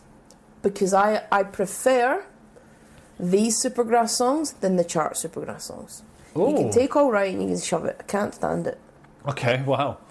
But when I think about, when we spoke about In It for the Money, In It for the Money, great. Richard III, Late in the Day, Sun Hits the Sky. I won't talk about my thoughts on the other songs because it will ruin this. Yeah. But I'd be happy. Good. I'm really looking forward to it. Wait, is it? End more? Yeah, it's just down the road. Oh my God. So we actually have Tuesday night, Supergrass. Saturday, the Blue Tones. Yes. Right? Do we take the Wednesday off? I can't. What do you mean you can't? Got to work off site. Oh. My team off site for the year. Oh, no. Anyway, the good news is we're seeing 2 great bands in a week. Now, I want to talk to you about something. All right? Need your help with this. So, this is going to be a bit special for me because Supergrass are supported by an Australian band called Rocket Science. You ever heard of Rocket Science? No. Didn't think so. All right. Very small Australian indie band who, for me, had one song that was amazing. I loved the song. Right. Now, I'm going to tell you the story about this a little bit. And why this song kind of means so much to me. So, I was in a relationship, and it was a long-term relationship, and we were together, and I had been given through work free tickets to go to a festival called Livid Festival. This is in 2003. The headline acts, right? Linkin Park and the White Stripes. Okay. Wow. Now they also had Black Rebel Motorcycle Club as well. So free tickets, quids in, fantastic. Now, on that billing was Rocket Science. Now, Rocket Science, they had that. I don't know what it is, just the song hooked me, and I really wanted to see this band. In the relationship that I was in, I really wanted to go to this festival, and the other person didn't. And so this became a bit of an issue. And there's a lot of different factors in the relationship and all this sort of stuff. But this, for me, is kind of that sliding doors moment where I sort of went, no, I really want to, like, Rocket Science were on at 12. They opened the festival.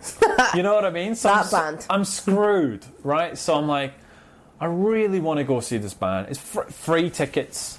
It's a band I want to see. Headline acts, Linkin Park and the White Stripes. I mean, you know, I'm going to go, right?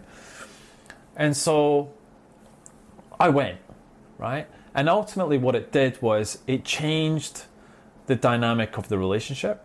And we're still friends to this day, but we're no longer together. And that was one of the sort of moments that just changed everything. That I made the decision to go and see this band, right? And so it's a weird one because that happened, and then Rocket Science as a band went quite quiet, and I never sort of heard from them again.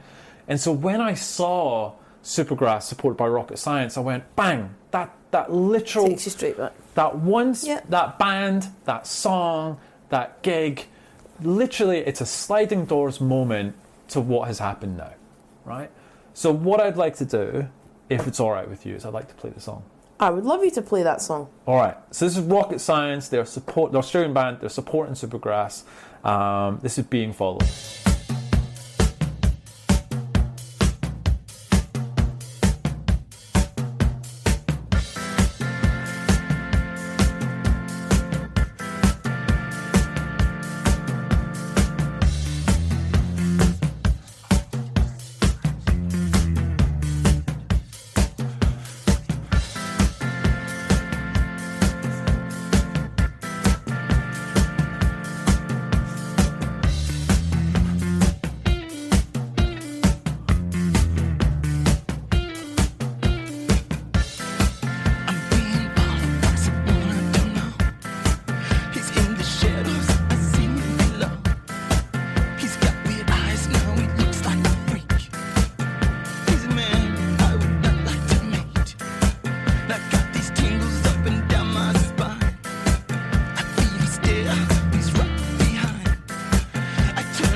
the drum beat. The drum beat at the start. It doesn't. It's kind of like Blur's song 2. You hear it, you hear the drum beat, and you know exactly where. So I'm so excited to see them again. What I want to know, if anyone else has had like a moment like that, a sliding doors moment around a song, band, concert that has happened, that's just changed something in your life. I just think it could. I mean, imagine what. It's just crazy. It blows my mind. So I'm pumped. I'm so pumped. It's going to be awesome. Yeah. Tuesday. Oh, I know it's a Tuesday. It's not. Who wants to see Supergrass on a Tuesday? No. But every gig in Australia is on a weeknight, so we couldn't win either way. We've had a few on a Friday. We've been kind of lucky. We've been all right. Isn't Blue Tones a Friday? So it's Friday or a Saturday, one of the two. We're all right for the Blue Tones. Right, shall we get into the tracks? Aye. Do you want to add anything else about Supergrass? Yes. Okay, you ever had a moment like that? Is there a song or a band? I've had a couple. Anything you can share? Yeah, but I'd rather get my thoughts and then talk about the song and the... Yeah. That's fair, because it took me a week to think about the right phrasing of that one. But I think, without going into the situations, I think that's the power of music, and I think that's why we love it. Like, even earlier when I was talking about Altar Wine, it has that ability to send you off on a path, and you listen to it. That is the power of it. And there are loads of stories that I can share around that in time, through various episodes, because I won't bore you all at once. But I similarly did something. So basically we had this thing at work where we had to, each month, we have a team meeting, and then somebody has to present, like run the meeting, and then the beginning of the meeting is a little bit about you. So I wanted to do something a little bit different. Like, I could tell them, yeah, I'm from Scotland and here's my family, blah, blah, blah. What I did was, playing in the background, I made the soundtrack to my life. Oh! Wow, okay. And then I put on theirs, but I mixed them. So I didn't play the full song. So I played like 30 seconds and then I mixed them. So I went on the decks and I mixed each song, which was hard because they're different. Yeah, really hard. And what was really interesting was I told them all these things about, I travelled, I'm from Scotland, I've moved, all people wanted to talk about. Why that song? What does that mean to you? That's interesting, I would never thought you'd have liked that. Ah. And each of those songs were a particular, and it was a soundtrack to my life. I did it kind of like chronologically, from here to here. That's cool. This is the journey I've been on to get here. Yeah. And these are the songs that have taken me on that journey. Wow. A couple of songs to throw them out there were, you obviously finished Sympathy Massive Attack. Of course. Slide Away by Oasis was in there. But then I had Insomnia Faithless. Oh, tune. And then I had that track Lady Hear Me Tonight. Random. Oh, yeah. But it's a moment, this is all a story. Yeah. Then I had Superstition by Stevie Wonder. And I had Umbrella, Rihanna. Oh. And so, like, it doesn't necessarily mean they're my favourite songs. It just means there's like Hotel California, the Eagles. Yeah. It means these songs, when I hear it, trigger a moment. Correct. But really life-altering moments, or you can actually put yourself in that place. Or it's like if I think of my life in movie scenes, it's a scene. Yeah. And I made that, and I basically mixed them all in. That's cool. And then I played it behind me when I was presenting. That's cool. And I think the fact that music has had that impact on me from the beginning to where I am now, in that soundtrack. And if people came and asked me, I could tell them exactly where I was, when that song was, why it's important, that moment in time and the story behind it. Mm-hmm. So music does have that power. So yeah, the soundtrack to my life. I should play it. Oh, it's just... Oh, that's cool. That's awesome.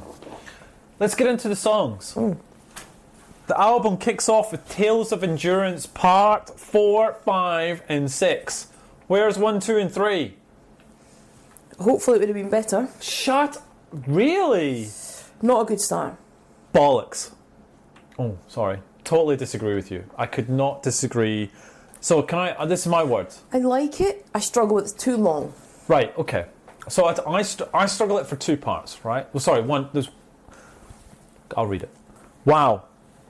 Do I love the start to this. Right, if you think about my perfect way to start an album... Is it that? It's not my perfect way. It's no punch to the face. It's not a punch to the face. No. Right? It's not even a tickle. You got a slow start, build, and I think about the way it introduces you to the album. It's gorgeous, right? So it's beautiful, it's different, it builds, and then it catches you. It sort of catches you off guard, and then you're sort of, oh, okay, it's Supergrass I'm listening to. First 3 minutes are just absolute bliss. The piano, the gentle guitar, the trumpets, the drums, all gorgeous.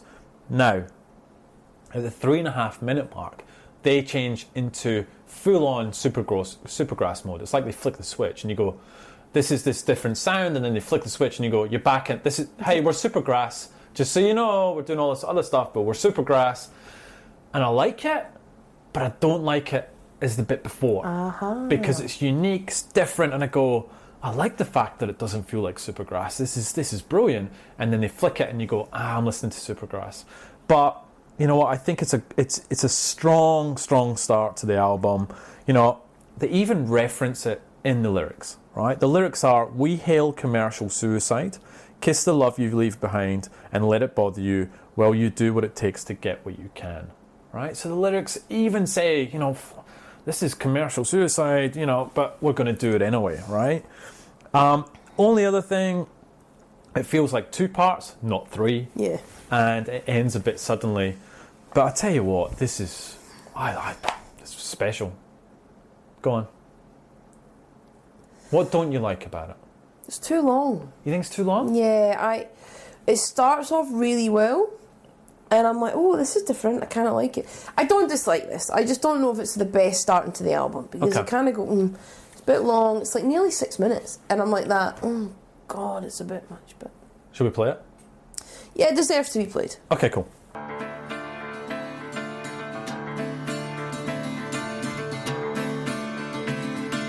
Making sense of what I've heard, what is on my mind. Well, don't look down 'cause it's far to fall.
Right. St. Petersburg. Wow. This is their first single. So the first single off this album. It was released on the 20th of August 2005. It went to number 22. The video is schmick. The band are in a completely white room. They're all suited up. They just look... I mean, Gaz is wearing a white suit with a red hat, and he just looks cool as. Remember, was it Calvin Klein that came knocking on his door and asking him to be a model, and he said no to them? Oh, yeah. Like, he is just... He's a cool man in this video. What did you think of St. Petersburg? Love it. To the point where, you know how we pick our song? I literally spent all week playing this song I picked, playing this song I picked. Could not decide, and I'll explain why I picked the other one. This is a beautiful, beautiful song. I absolutely love this song. The fact that Supergrass can shift gear from All Right, Richard III, In It For The Money to St. Petersburg, talent. Absolute talent. This is a great song. Oh, absolutely great song. Fantastic. This is a 10 out of 10 song. Oh. Actually, lies. 9.5. 9.5 because... That's almost your slide away scale. Other one, you can't be 10 out of 10, that's slide away. I can't because... Yeah, it's a 9, 9.5. Also because I picked another song. But on this album, this is a standout. It is a standout. I'm the same with you. It's a foot tapper, it's a finger snapper, it's a lovely song. Look, I understand why it didn't do well in the charts. I get it. I kind of do, but I don't. But I love this song. Love it. When this guitar hits... Beautiful. I think it's a guitar at the 1 minute 45. It's lovely, the strings. This was apparently recorded in one take. Wow. The whole band, one take. Done. Joel Kubrick. The song is about the desire of leaving one's tedious, meaningless life and heading for a better one. But this desire can be nothing more than a dream or a wish that we assure ourselves it will happen someday in order to overcome hardships and a sense of loss. The poignancy of this song lies in the fact that such a dream might never come true, and we know that, but we can't really let go because without it, our never-ending quest of finding salvation will be doomed. Look, I'm the same as you. I think this is a stunning song. Crazy. And I tell you what, it's probably in my top 3. And the same, you talked about finding a challenge, which favourite song to pick. I was in the same boat. This isn't my favourite, but just, I'm playing a huge chunk of the song though. Yep. Headed out to live life again. Get a job, settle down. Full of love, full of feeling. I can stand the living now. We leave town to pity, say, you know, it's time to make a move on. 'Cause in 3 days I'll be out of here and it's not a day too soon. Yeah, 3 days I'll be out of here and it's not a day too soon.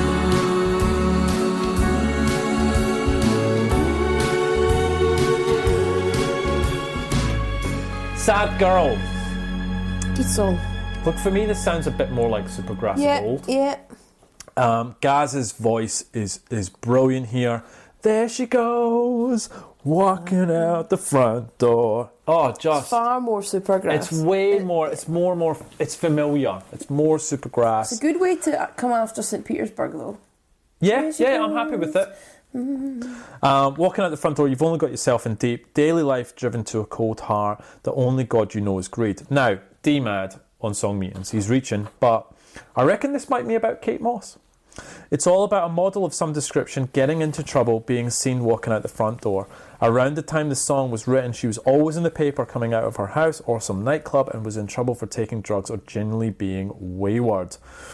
Also, you've only got yourself in deep sounds like you've only got yourself in Pete, which could be a hidden reference to Pete Doherty. Yes. You're kind of reaching, but... And was that even at the same time? I've no idea. This would have been in my top 3 as well. Sad Girl is a great song. Anything on Sad Girl before we play? I like it. Done. I like it a lot. She goes, walking out the front door. You've only got yourself in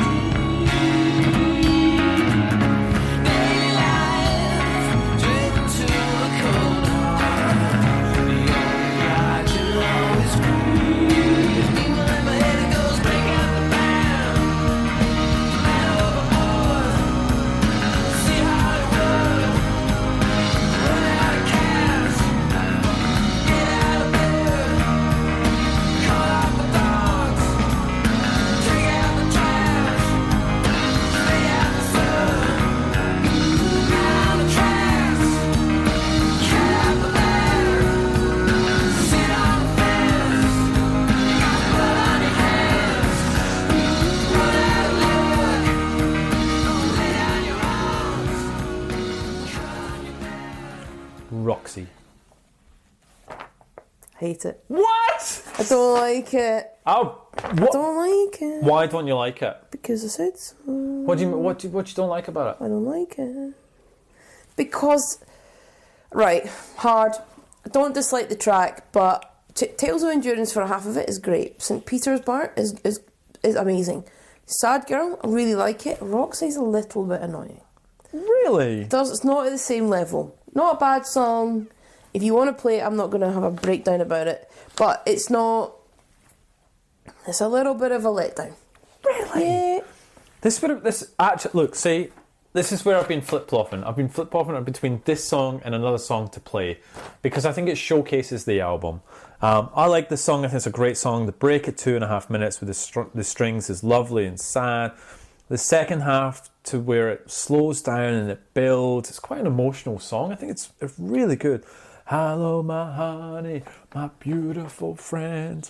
Like, that's just lovely, lovely writing. Look, it's not my pick. I'm going to make the final call on this and I want to talk about another song. But I really enjoy Roxy.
Les, coffee.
Go on. What a pointless pile of pants. Why is that even on the album at 1 minute 50? Get off. Nonsense, doesn't fit, don't understand it, hate it, get rid of it. Rubbish. Okay. Disagree 150%, right? This surprises me. Do you know why? I'm really surprised.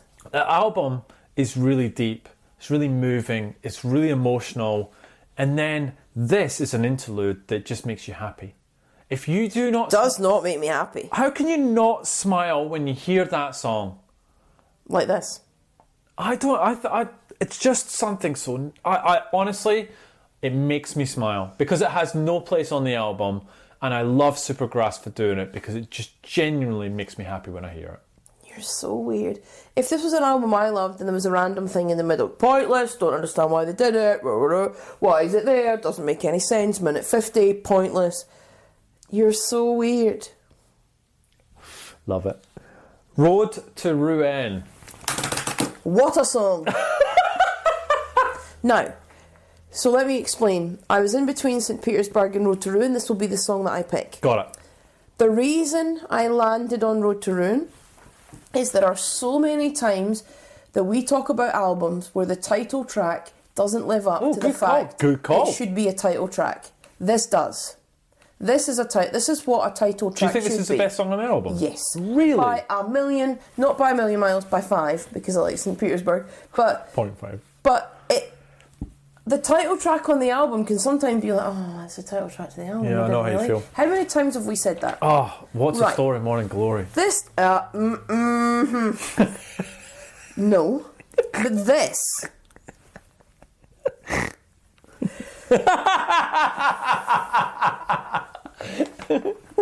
Go on. Sorry, I took you off. Go on. This song deserves to be the title track to the album. Do you know what's really fun? I mean, look, there's obviously meaning behind it.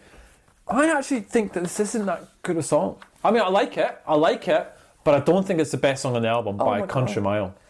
It is a toss-up between this and St. Petersburg for me. And that's what I'm saying. The reason I landed on this was like, thank God, for once we've got a title track that actually deserves to be a title track. Okay. So I'm going to pick it and I want to play it because it's about time that we've actually played it. We don't ever play the title track to an album. No, we don't. You're right. You're good. Yeah, all right. Because it doesn't deserve it. This? Good on you. I like that. All right, Road to Rouen.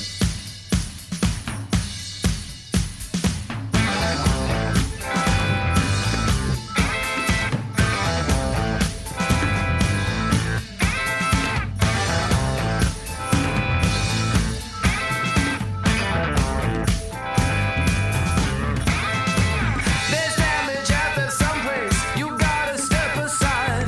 Where are you going? That decision is made. That's how it started. Too hot and dirty inside. Contain your feelings when there's nowhere to go. Follow all the signs that will lead us away. And it's all good stuff for a killer on the road today.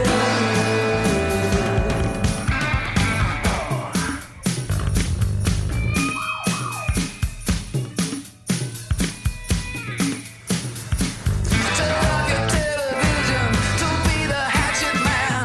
His time is coming now. I'm ready to go. Cut up in fear, tap into the nervous system.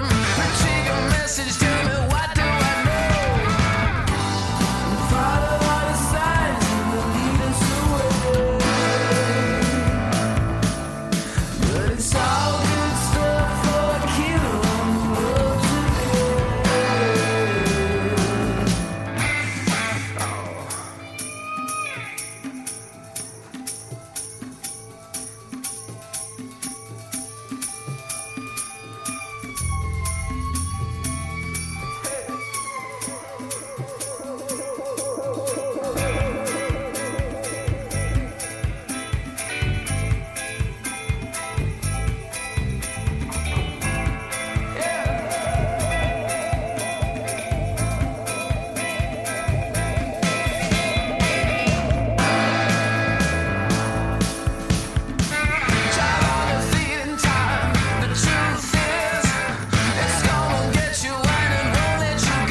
like Kicking the Teeth. Do you really?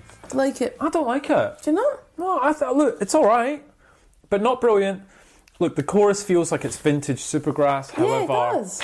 I think they've got, they're struggling between this is Supergrass, this is how we're feeling at the moment, and they're trying to blend the two, and sometimes it doesn't quite work as well. But I'm not a massive fan of Kicking the Teeth. I mean, this whole album, I'll play into. There's no skippers. Kicking the Teeth, Kev. There's no skippers on this album whatsoever. I'll let There it is play. Coffee in the Pot. Nah, but it's a minute of just joy. It's great. What do you think of Kicking the Teeth? Coming off the back of Road to Rennes, it's a big ask. Okay. But it's more traditional Supergrass. Still upbeat.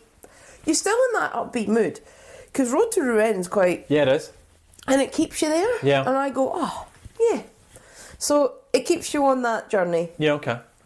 It's not amazing, but I enjoy it and I think it's great track placement. This is a track we're not playing. Because it's only 9 tracks, we played all of them. Let's get into Low C. I'd rather you didn't play this. Right. Low C, second single. Right. Number 52. Right. I have been banging on about this video for a while. Did you watch the video? Mm-hmm. What did you think of the video? Do you not get a bit melancholy, sentimental? I Yeah, think that's it's why I'm quite... trying to put it into words. Like, Okay, I'm glad. it's quite, not deep, but it's... Yeah. Does it fit with the song? I think it does. So the story behind the video, right? It's filmed at Weeki Wacky Springs. Probably said that wrong. It's a tourist attraction in Florida, right? It's famous for mermaid shows. Right, are they real? It shows what it was 30 years ago and now what it is today, right? So the band, it shows the mermaids all doing their training and their classes, them putting on their makeup and their outfits and all sorts of stuff, while the band play in the park, and then they play live at a park, but at the local pub, and then at the end, the band actually get in the water with the mermaids while they're doing their routine. And I'm But just do you like, think it fits with the song? I like it. I really like it. Do you know why? I hear the music and I see the video and it makes me go, that's a bit special. Like, I like that they've done that. I just think it's so unusual that, I don't know, I felt weirdly, that's not weird, I actually felt moved by the video. Oh. That sentimental touch of what the mermaids were. You know, they showed, one of the mermaids is now the mayor of the small town. They showed another mermaid, and I can't, but they show like the mermaids that were there 30 years ago and how they're still in the town and what they're doing now. And then the mermaids is still a thing, and it's still this attraction, and just, I thought it was really special. I mean, I had no idea there was a mermaid park. I had no idea that had been going like 30 years. I think it's a lovely, special video. It really moved me. It's a good song as well. Look, it's a reflection on previous loves. At the last minute with a sing-along, it's really a foot tapper, and I love this song. It was probably my number 2 until... Really? But it was probably my, actually, in saying that, it was probably like my 5th or 4th song. And then I saw the video and I went, you know how a video sometimes changes how you feel about a song? I'll always remember that video because of the song now. Lovely. Just lovely. Well done, Supergrass. Well done. Now, we're going to get into something not so great in a second, but I want to play Low C.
to take us out, we've got Finn, right?